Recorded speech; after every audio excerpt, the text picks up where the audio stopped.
So I think we're all asking the question, how do we become more satisfied in life? And I love how simple Jesus makes this. At one point he quotes the Old Testament saying that man does not live by bread alone, but by every word that proceeds out of the mouth of God.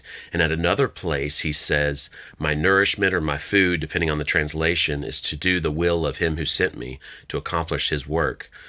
And that makes it so simple for us, especially in the English language, because we can just focus on these 2 points. If I'm not satisfied in life, then I need more of God's word and God's work. God's word and God's work satisfies me. And I've experienced this, right? I've tested this, you know, and it's true that if I'm not feeling just full of love, joy, peace, patience, kindness, goodness, thoughtfulness, self-control, and understand that, the first three of the fruit of the Spirit, love, joy, peace, that's satisfaction.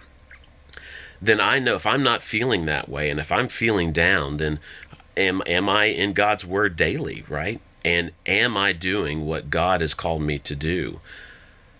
And if I do those things, man, I'm satisfied. And so, man, with like the YouVersion Bible app, there's so many great plans. I'm in a plan right now that goes from the book of Acts to Revelation, and just a chapter a day.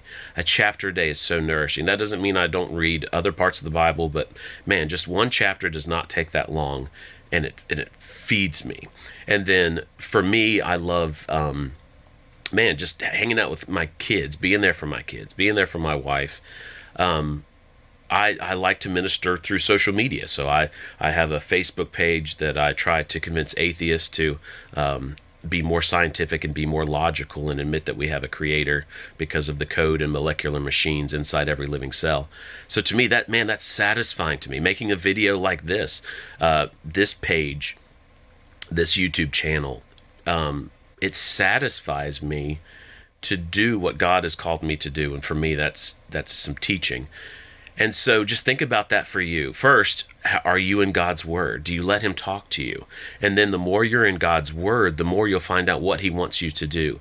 And then you do that. And that is how you become satisfied in life. Continually be in God's word and do God's work.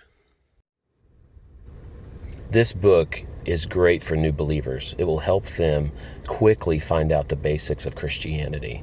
If I were a youth pastor again, I would just continually go through these 100 questions with the youth group.